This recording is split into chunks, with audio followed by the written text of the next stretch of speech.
শীতকালে যদি আপনি সৌদি আরবের ফল যেটা সাম্মাম আছে, বাকি দুইটা সিজন যদি টমেটো চাষ করেন, তাও কিন্তু এখানে বাণিজ্যিকভাবে ভালো একটা লাভবান হওয়া সম্ভব। কারণ আসসালামু আলাইকুম ভিউয়ার্স, তো আজকে একটা স্পেশাল ভিডিও নিয়ে আসলাম।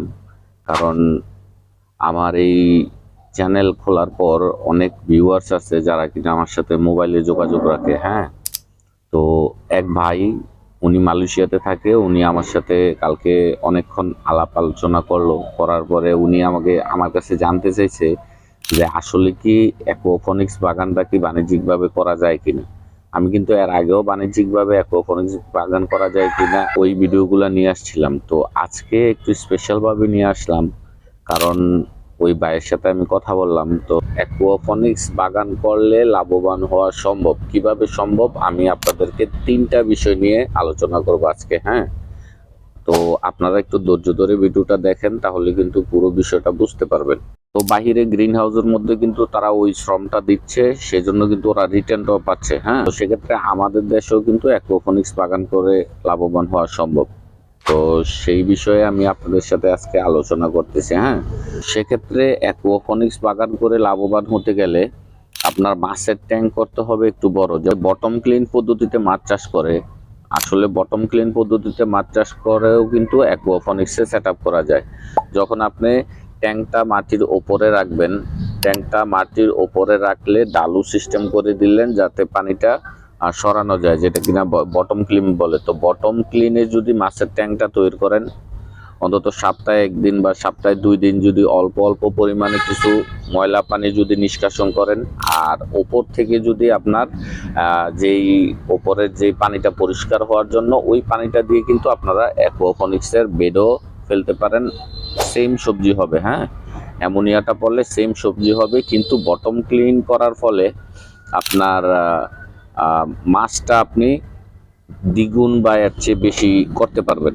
10,000 লিটার করে একটা ট্যাঙ্ক হলে 60,000 লিটারে 6টা ট্যাঙ্ক করলেন।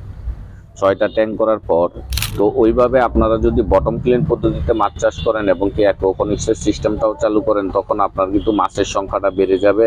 তো আমার 2 নাম্বার পয়েন্ট হচ্ছে, আপনি যদি ফলের ক্ষেত্রে, সবজির ক্ষেত্রে যদি বছরের 3টা সিজন ধরেন, 4 মাস করে 3টা সিজন ধরলে দেখা গেছে টমেটো একটা সবজি যেটা কিনা সারা বছরই কিন্তু চাষ করা যায় এবং কি সারা বছরই কিন্তু টমেটোর চাহিদা থাকে। তো ওই ক্ষেত্রে আপনি যখন শীতকালে টমেটোর চাহিদা একটু কম থাকে এবং বাজারের দামও একটু কম পাওয়া যায়, তো সেক্ষেত্রে শীতকালে যদি আপনি সৌদি আরবের ফল যেটা সাম্মাম আছে, ওই সাম্মামটা করেন, অথবা বাকি 2টা সিজন যদি টমেটো চাষ করেন, তাও কিন্তু এখানে বাণিজ্যিকভাবে ভালো একটা লাভবান হওয়া সম্ভব। কারণ এখানে সাম্মামের চাহিদাও একটু বেশি এবং সাম্মামের বাজার দরও একটু বেশি। তো আপনি ইচ্ছা করলে সৌদি আরবের ফল সাম্মাম এবং 2টা সিজন টমেটো, অথবা সারা বছরই কিন্তু আপনি সাম্মাম করতে পারবেন। তো ওই ধরনের যদি উচ্চ মূল্যের যেগুলা ফসল, উচ্চ মূল্যের ফসলগুলো যদি আপনি চাষ করতে পারেন অ্যাকুয়াপনিক্সে সারা বছর, তাও কিন্তু লাভবান হওয়া সম্ভব। আর আমার 3 নাম্বার পয়েন্ট হচ্ছে, যেখানে চারা রোপণ করা হয়ে গেছে, হ্যাঁ, এখানকার সবজি ও ফল যখন শেষ হয়ে যাবে, শেষ হওয়ার 1 মাস আগে থেকেই কিন্তু আমি আবার চারা তৈরি করা শুরু করে দিই। হ্যাঁ, তো সেক্ষেত্রে হয় কি, আমার গ্রো বেডের মধ্যে যদি 20 দিন বা 22 দিন বা 25 দিনের মতো যদি আমার চারাটা থাকে, এই টমেটো উঠানোর 1 দিন পরেই কিন্তু আমি আবার ওই চারাগুলা এখানে সেট করতে পারি।